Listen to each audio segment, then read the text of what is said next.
السلام عليكم أصحابتا soo dhawaada maanta waxaan doonayaa inaan idin tuso filin gaaban oo qiyaali saynis ah kaasoo magaciisu yahay Aadam daawasho wacan asxaabta hana naga hilmaamina subscribe like share mahadsanidin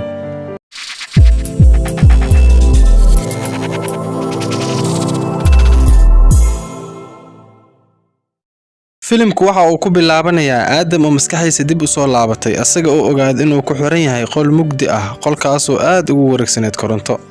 Aadam wuxuu aad u xasuustaa inuu yahay qof normal ah hadda wuxuu ka baqayaa wajigiisa birta ah iyo qalbi la'aanta marka uu ku dhibaatoonayo inuu ka saaro wajigiisa birta waxa si lama filaan u furmay albaabka waxa uu si degdeg ah u baxay banaanka markii uu banaanka u baxayna waxa uu arkay robotyo asaga oo kala ah robotyadaas oo ay sagxadda sare ka waardiinayeen askartii waxa ay sameeyeen in ay isku soo duwaan robotyada kadibna waxa ay bilaabeen xabado kastaba ha ahaatee robotyadu waxa ay bilaabeen in hal meel iskugu tagaan markii ay meel iskugu tageen waxa si lama filaan ku soo muuqday laba daahsoonayaal labadaas oo ku soo wajahan dhankaas iyo robotyada Aadam waxa la yaab ku noqotay labadan dagaalyan oo dhankooda ku soo wajahan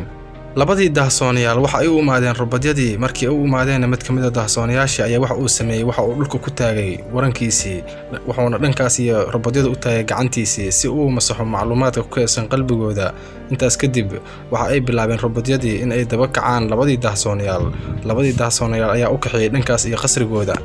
si kastaba ha ahaatee markii ay meel dhaxmarayaan robotyadii waxa ku adkaatay inay sii socdaan dhaawacyo hore u gaaray oo askarta u geystay awgood balse Aadam waxa uu isku dayay inuu caawiyo waana uu ku guul dareystay socod dheer kadib waxa raaca laba dagaalyan ugu dambeyn waxa ay gaareen saldhigii lagu ilaalinayay robotyada marka ay ag fadhiyaan dabka dagaalyanku waxa uu sharaxayaa wax kasta oo ka dhacayo adduunka naxariista daran halkaas oo isbahaysiga bini'aadamka uu ku haray iyo magaalooyin ay ilaalinayaan darbiyadaas dhaadheer inta lagu guda jiro musaafiriinta dambiilayaasha dambiga culus galay kadib waxa la doonayaa in dambiilayaasha laga saaro dhammaan xubnaha waxtarka leh ee beeritaanka markii laga reebo maskaxda taas oo beddelkeeda lagu dilo gudaha jirka robotka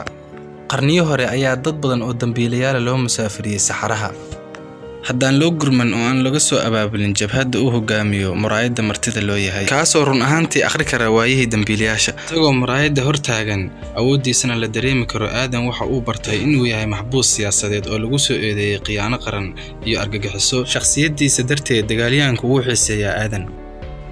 ugu dambeyntii Aadam waxa uu bilaabay inuu ka madax adeego amarada dagaalyahanka waxaana uu go'aan ku gaaray dagaalyahankii in la toogto gabi ahaanba Aadam waxaana la geeyay goobtii toogashada waxaana halkaas ku soo gabagaboobay waayihii Aadam waana ku mahadsantiin daawashada fiidiyoga fadlan anaga ilaawina subscribe like share mahadsanid